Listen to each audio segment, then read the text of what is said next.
Welcome back to the Charismatic Voice. I want to give a big shout out of thanks to our patrons. Without you, I would not be analyzing this band today. Lord of the Lust has been recommended for years, and it even made it to my Beat Saber playlist. And finally, today I will get to see them and deep dive into Chris Harm's vocals for the first time. Let's get to it. Blood and glitter, sweet and bitter, we're so happy we could die. Blood and glitter!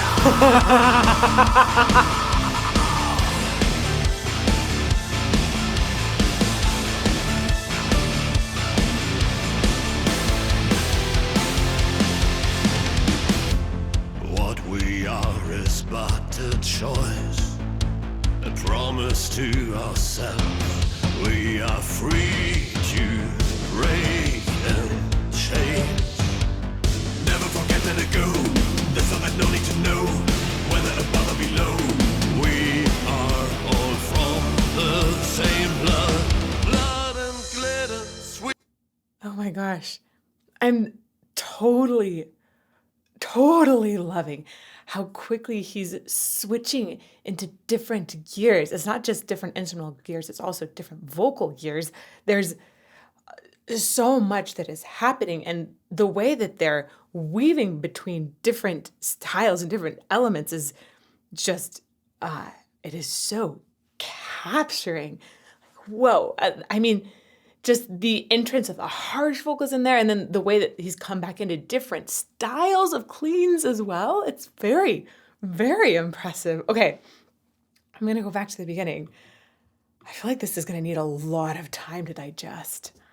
Blood and glitter, sweet and bitter, we're so happy we could die. I'm so fascinated by the stylized movements as well, in addition to, whoa, like costumes, incredible.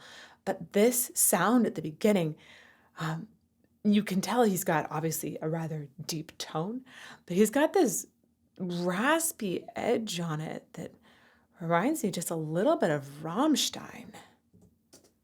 Blood and glitter, sweet and bitter, we're so happy we could die. But in that sound, you hear that it has that aggressive edge and sort of a grit on it, but it also has lots of depth, right? It's not trying to be a typical metal aggressive, like just super forward in the face kind of sound. It's actually very open-throated at the same time as having grit. Blood and glitter, sweet and bitter, we're so happy we could die. The source of the song. It's just, I'm sorry. What a shift in gears. It makes me giggle because at first it's almost transparent in the instrumental backing, and then you have this shift with tons of distortion, just so much more drive, obviously a faster tempo, and then just a really nicely done harsh scream. Okay, I'm gonna go back to the beginning. Man. Blood and glitter, sweet and bitter, we're so happy we could die. It's even delicate. Blood and glitter.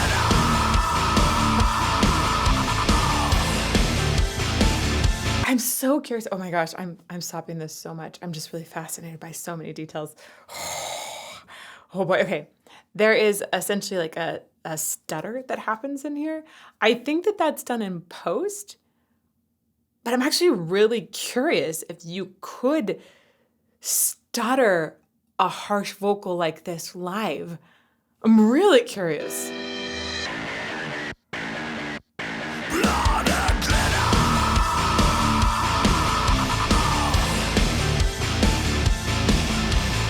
One more time. I think you could do that. So part of the reason I'm thinking about this and really wondering so much is because that kind of stutter, if I just went like, that kind of thing is a glottal closure, and that's going to be done with the true vocal folds. But we know that when you go to harsh vocals, we're talking about other fleshy bits that are making these sounds in your vocal tract that are above the vocal folds. Those fleshy bits they can constrict. That's how you get this abrasion essentially in the air that's causing the noise. But I think you probably could still actually use the glottis to control that airflow in that stuttery way in a way that wouldn't be damaging. I'm not sure though. I'm really, really curious. But I'm guessing this was a post thing.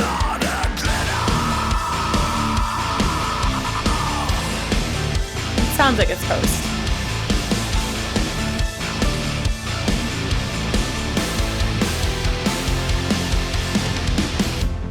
What we are is but a choice, a promise to ourselves.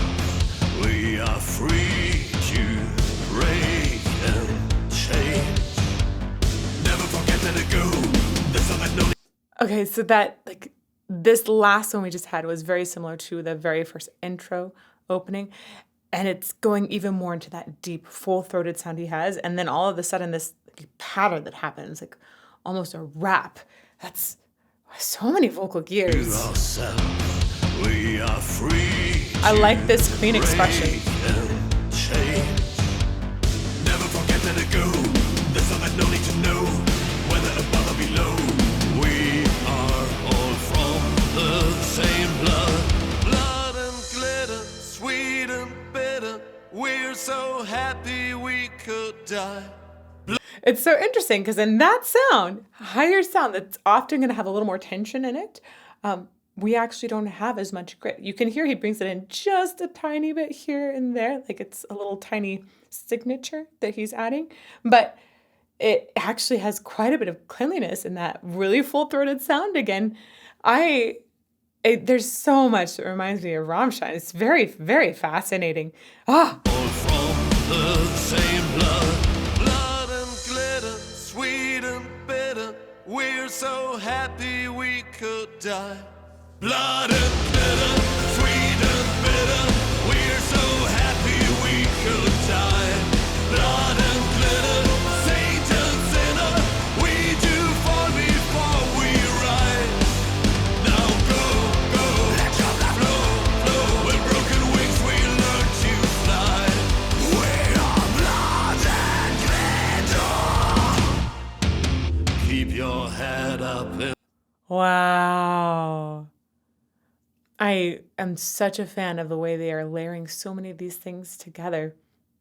This is so creative, but it still is keeping lots of through lines to keep me engaged. It doesn't feel like it's a scrambled kind of creativity. It feels like it is very, very planned, and it just enlivens my mind and my ears as I'm listening to it. Oh, props for singing in heels. I don't know if he actually performs in heels, but holy crap, I hate singing in really high heels. Even doing music videos in high heels is taxing. Just got to put that out there. Gonna come back a little bit because there are a few other things I wanted to catch. we're so happy First, in this area, there's a doubling of the octaves, and I think his voice just sounds so good in doubled octaves. I think that's the natural tone quality that he has in both, but I think having that little bit of grit, just the tiny bit, the texture of that brings it out in the bottom as well, which might often get lost. I think that's just a very appealing sound. could die. Blood and glitter, Satan sinner. We do fall before we rise. Now go, let your blood flow with broken wings. That's such a cool sound. It's a very abrupt sound too. Satan sinner, we do fall before we rise. Now go, let your blood flow with broken wings. It almost sounded like there was a vocal layered in there, but at the same time, it also sounds like it's some sort of video game sound effect. Satan sinner, we do fall before we rise. Now go, let your blood flow. Yeah. With broken wings we learn to fly. What a cool sound. Blood and glitter. Nice. Your head up in the clouds, with 2 feet on the ground. Life's too fast. I'm so impressed with how they make this the entire soundscape. It sounds massive. At times, I like the way that they pull some of these instruments back and make them sound like they're much further away. It does feel really glamorous, essentially, which I know that they have like a glam rock inspiration side. I think that's really, really cool. It's a fascinating combination of genres, like really, really fascinating. Uh, and I just feel very impressed by the entire theme and costume that's happening in the music video. It's really beautiful and edgy at the same time. We're 2 feet on the Like, ground. that expansiveness is great. So make it count. Never forget that it go. There's all that no need to know. Whether above or below. We are all from the same blood. Blood and glitter, sweet and bitter. We're so happy we could die. Blood and glitter, saint and sinner. We do fall before we rise. Now go, go, let your blood flow, flow. With broken wings we learn to fly. We are blood and glitter. Whoa. Blood and glitter falling from the sky. Wow. Of course, that's the title. You should have expected that. But I want to talk about this distance. It's like a really big reverb, almost like they're in a really big hall, is what I'm hearing. And I think that this pairs so well with his voice. I talked earlier about how he's got so much depth in his tone, and he also has that grit on the front. You can feel like it's very personal, but he essentially has a big cavern that's helping to enhance these lower overtones in his voice. It makes it sound deeper. So his vocal cavern is rather large. And I like that it sounds like everything in here, all of the instruments feel like they're sitting in a large cavern as well. I think that's really complementary to his sound. It would be so fascinating to just, as an experiment, take all of this and put it in a much, much smaller room. I think you wouldn't even necessarily think it was the same band, except for his vocal would sound very signature. But if you were to just take the instruments, it feels like part of their stamp is that feeling of expansiveness. I've mentioned that in Lacuna Coil phrasing too recently, that this is a different kind of expansiveness. It's really talking about the post-production of it. Although Lacuna Coil does have some similar elements. I'm going to go back. There are a few other things. It's like, it's very exciting music.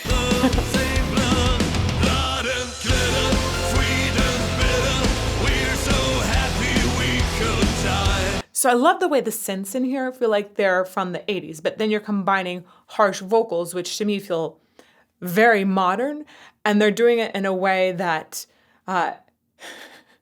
that brings it into a different genre instead of just pure screamo all the time. And that to me feels especially very, very modern.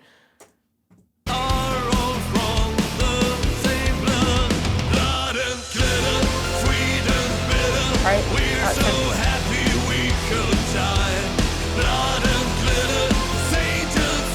And there's that faint doubling again. It's perfectly done.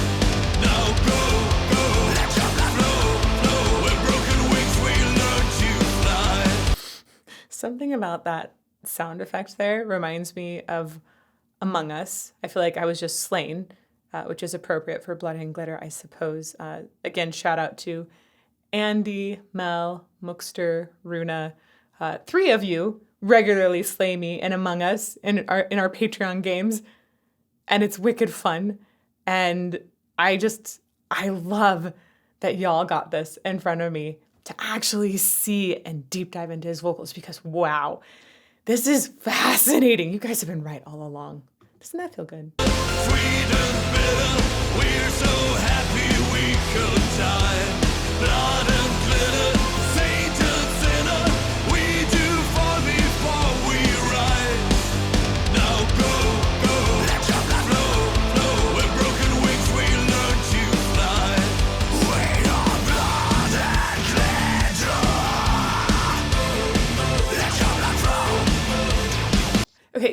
you know, sometimes we'll refer to this switch in vocal gears as code switching, meaning that we're going from one method of vocal production to another method of vocal production. And code switching is considered to be one of the hardest things you can do in voice. You can learn how to sing one way, and you actually build muscle fibers that support that method of singing. So if you practice opera for your whole life, you have muscle fibers that are made for opera that you've developed for your whole life. If you practice harsh vocals your whole life, you're going to be developing different muscle fibers there. If you practice any other kind of clean singing, it's the same story. So when you're switching different vocal gears, it's like almost like it's an entirely different kind of training. Yes, there are some things that overlap, but it can be really difficult. On top of that, if you're going to sing harsh vocals in a really healthy way, they need to be more isolated. You don't want to be engaging your true vocal folds. Those need to be fairly open, right? We don't want that abrasion hitting your true vocal folds. Those are very, very sensitive.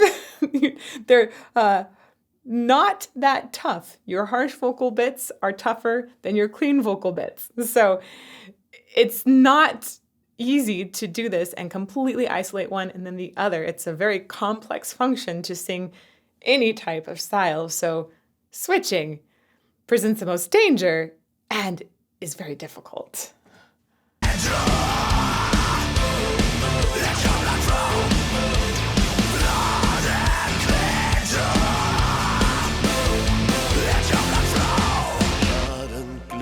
Sweet and bitter, we're so happy we Wow. could die. Blood and glitter, sweet and bitter, we're so happy we could die. Blood and glitter, saint and sinner, we do fall before we rise. Now go, let your blood flow. Oh! I like that I saw that vocalization with it this time. and the way it was at the camera, that was really cool. Oh, it caught me. Also, I know that this was the Eurovision contest. It was the entry video, I believe, and they ended up representing Germany. I hear that that was a very interesting, and I have not yet watched it, but you guys can tell me more about it in live chat or in those comments down below. I'd love to hear your opinions. I've heard a few so far. But that was like just such a cool way of highlighting that in the video. Also, this camaraderie of holding hands with blood pouring. Wow, what a visual. It's very, very powerful. Yikes. It's just fascinating, the stylized movement of everyone. We're so happy we could die. Blood and glitter, saint and sinner, we do fall before we rise. Now go, let your blood flow. With broken wings we learn to fly. We are blood and glitter, blood and glitter. Ooh, that was some really good pitching.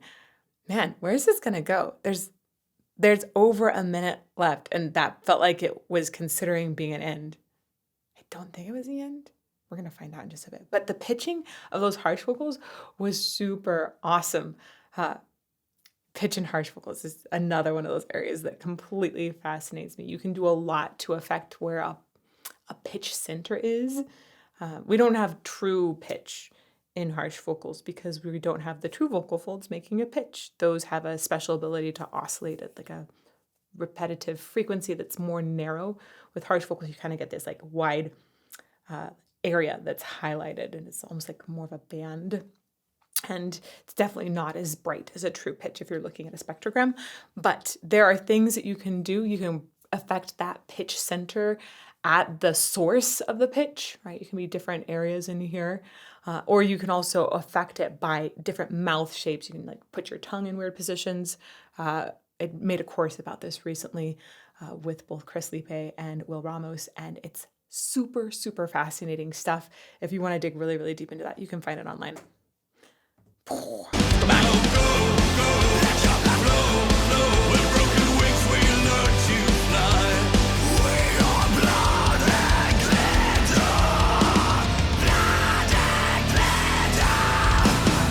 I definitely heard doubles in there too.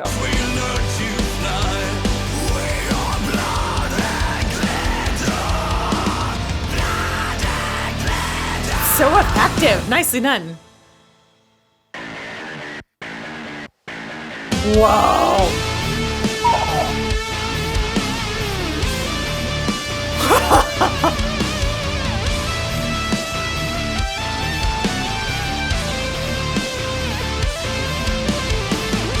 Oh, this is awesome. This payout.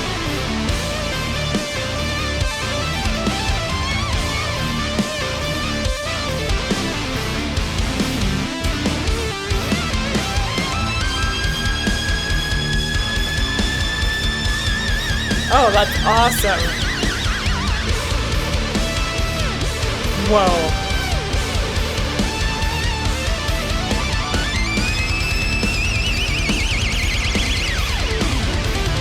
Oh my gosh.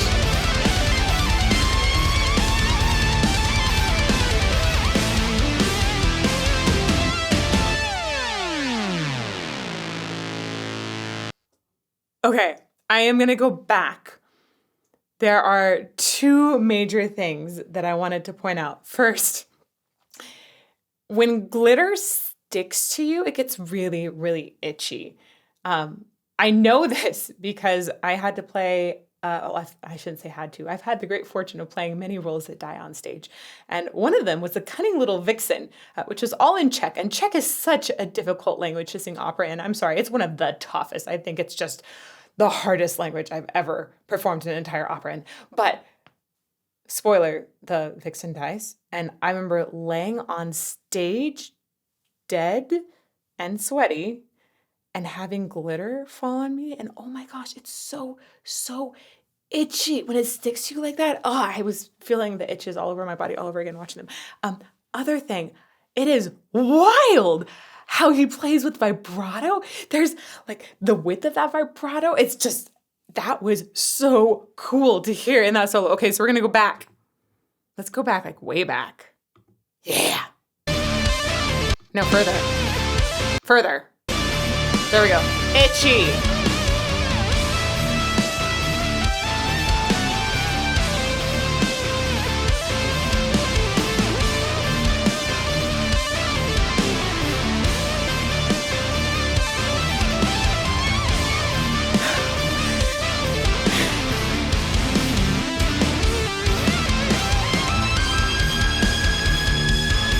That bend. And here.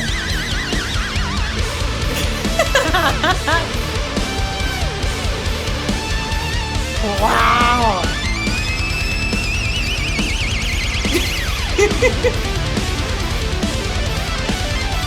Whoa. Whoa.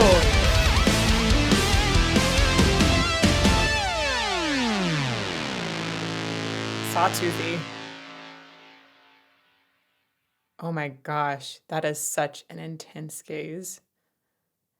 And wigs can make you have such a headache.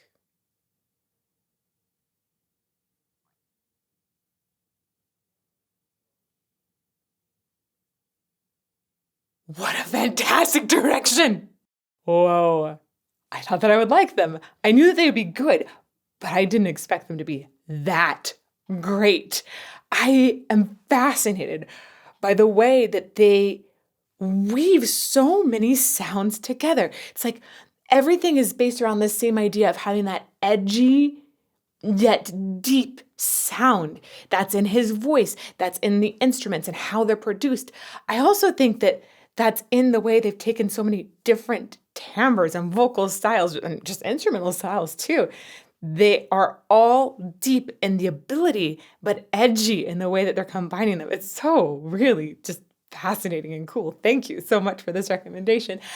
If you want to see some more songs that feature a deep yet edgy voice, I'll make a playlist over here. And may you fall more in love with music every day.